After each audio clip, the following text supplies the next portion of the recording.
So I really love this episode for several reasons, but specifically for Shin and Sheen's reunion in this episode. I thought it was very emotional. I thought they played it just right. We got some great backstory between the world and Sheen and how her emotions are seeing Shin after such a long time. It was fantastically done, so I just gotta give my hats off to the writers and to the show directors. You guys did a phenomenal job. And when she first sees him, she just doesn't really want to let him go, but she eventually does have to go deal with some undead. But initial first meeting was pretty epic in my opinion. Now, once they clear up the undead, they actually have some time to go off and chit chat about what's happened and the whole scenario that's been going on. Shin tells her that his side of the story, that he left to go fight Origin for the others, and once he defeated it, there's a door that opened up, and he went through that door, and that's the last thing he remembers that brought him 500 years into the future. She then relates to him that she then knew that he had defeated Origin by the way that the other servants of the players reacted trying to go searching for their masters who had just vanished and disappeared, and that the dungeon itself had vanished. So we get some explanation there that she knew that what was going on. Also, one thing I really love about this anime is that Sheen knows that this is a death game, that it's not trying to hide it, it's not trying to sugarcoat it, that those who served underneath the masters, underneath the players, they fully well knew what was going on, that this was a death game, and they fully know that their world, I don't want to say is fake, but isn't really real for them. That the fact that they're still around is actually shocking to Sheen, because she presumed, just like Shin did, that once he had defeated Origin, everyone logged out. That should be the end of this world. Hence, when you complete a video game, there's no world after it. That's just where the world ends. This gets into a deeper conversation between Shin and Sheen about the world that they're in. Shin even going further and asking, how much do you actually remember? Because it's one thing to have a vague memory that, yeah, I remember being with you back then, that this is some sort of death game, but when we ask that what she actually remembers, she goes and says everything. That, and for her, that time, it's kind of like was watching a movie, that she couldn't really interact that much, she couldn't really move too much around. It was just pretty much like herself outside her body as her body was moving around, because it was still under the mechanics of the game at that point. But she was still self-aware. Now, Shin, he asked an interesting question. Why didn't you tell us any of that? And I had the initial impression that she couldn't, but she tells us that she didn't want to burden Shin anymore, because then he would also have to try to figure out a way to keep the world going, but also to free the players, which would cause a whole bunch more issues. Best to just let the world go, let the players go free, and finish the world out from there, and just enjoy the time with your player as much as you could. That's pretty much the reason that we got here. But now she does ask him if he finds a way home, is he going to leave? And Shin, not lying to Sheen, he just tells her, yes, I will go home. If I find a way, I will leave. And you immediately see the pain, but acceptance and understanding for Shin. She has it in like a split second, and you only see her eyes do it, but you can tell the girl she's a little hurt that he's going to leave her again, but she understands it. This isn't his world, this isn't his home, and apparently he made some sort of promise that he has to fulfill. Now, I have no idea what this promise is. We haven't had anything alluded up to it at this point, but I'm really curious to see what that promise is later on in the season. What did Shin promise that he has not yet fulfilled? Because as far as I can tell, you fulfilled everything. You made a promise to free the other players. Well done. You helped Millie. You helped the orphanage.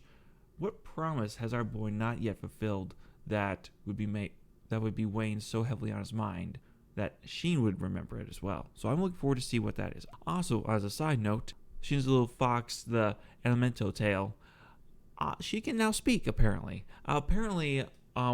There is a black fog over her mind that prevented her from speaking, and she could only start speaking after they had killed the dark undead earlier in the episode.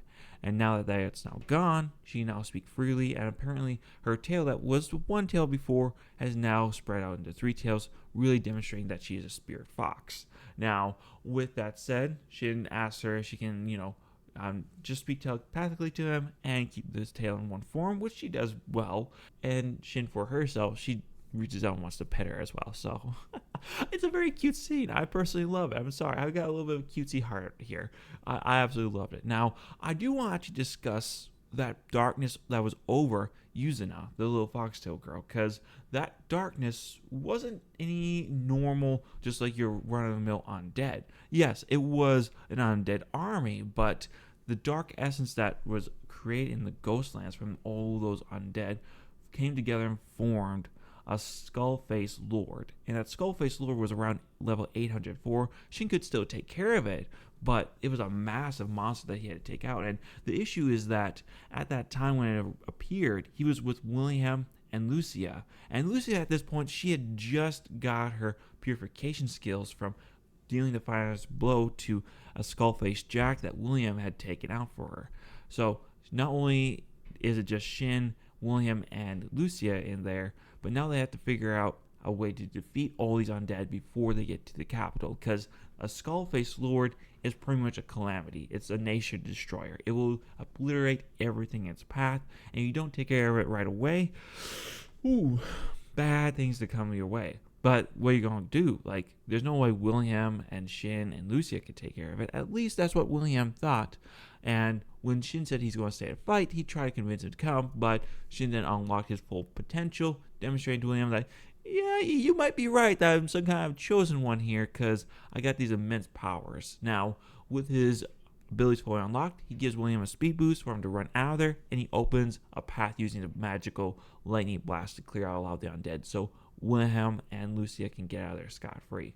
Now, with the two underlevels out of there and running off to safety, Shin turns back to face off the Skullface Lord, which is where Shin shows up, and the two of them work together to defeat the undead army and the Skullface Lord by using Sanctuary, which is a purification spell that completely annihilates all the under-leveled undead and damages the Skullface Lord somewhat. It doesn't kill him, but does seem to do a good amount of damage to him, whereas then Shin has to come and use a blade to just completely destroy him.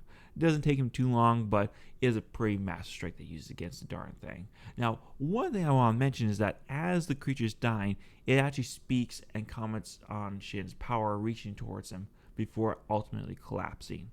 Now, what this is, we don't really know, but it's some kind of dark force that's going to be causing us issues throughout the rest of the series, I think. Now, I have some speculations on what this could be. This could be a player that was stuck in this world that never logged out, that maybe got morphed into dark form or became a demon lord, or is now just dark essence flying through there, or maybe this essence is what caused the death game in the first place, and when the world was defeated by Shin, it was released from its programming, still had a destructive tendency, but could no longer fulfill its original mission. So now it's just taking the form of undead or dark essence. I don't know. It's an interesting concept. I really look forward to figuring out what this dark essence presence is in the future. Now, that's not the only people who are curious what this could be, though. I mean, Shin and Shin, they after they defeat the monster, they take off to go have their reunion. But as they're going to leave and having their reunion talk, we see that the princess and her troops show up to start investigating the area of like, what the hell actually happened here? Because at this point in time, they saw the massive undead army show up, and well, they're pretty much screwed. And then all of a sudden, the sanctuary showed up with a strange voice that completely cleared the field for them, and now they're just trying to figure out like what the heck happened, because it not only got rid of all the undead, but it also healed all the soldiers from all their wounds back to the full health. So they're just very confused on what's going on here. Now, the only clue that they could find is Shin's sword that he planted in the ground when he was originally fighting the undead, and what they find on it is the falcon symbol on it. Now, to most people, this probably wouldn't mean much, except for the knight in the black armor comments that he has an idea of who might have made this sword, that there is a specific high human called the Ebony Blacksmith that was known for carving falcons on a sword. So now the princess knows that there's a high human that has returned. Pretty much a high human, the best way to describe it is a demigod, just normal humans. So it's going to be curious to see how she's going to react to this will they find Shin in the next episode? And will he admit that he's a human? Will he partner up with her? I'm curious. I really thought we were going to get to see Shin and her meet up in this episode, but I guess I can wait till the next one. After all, this was a great reunion episode between Shin and Sheen. I just want to say that I'm really looking forward to see how the princess is going to react to Shin, and is she going to try to drag him into politics? I don't think so. That doesn't seem like her personality, but you don't really know until we can actually have a full-on conversation between Shin and the princess. Now, you guys let me know. What are your thoughts down below? What was your favorite part of this episode? Did you enjoy the reunion between Shin and Sheen? Are you looking forward to see what this black mass actually is in the future? Or did you enjoy seeing the princess show up again with her nice looks and seeing how her interactions with Shin are going to be taking place in the next episode? Leave you guys comments down below. I look forward to hearing them. You guys have a great day now. Bye.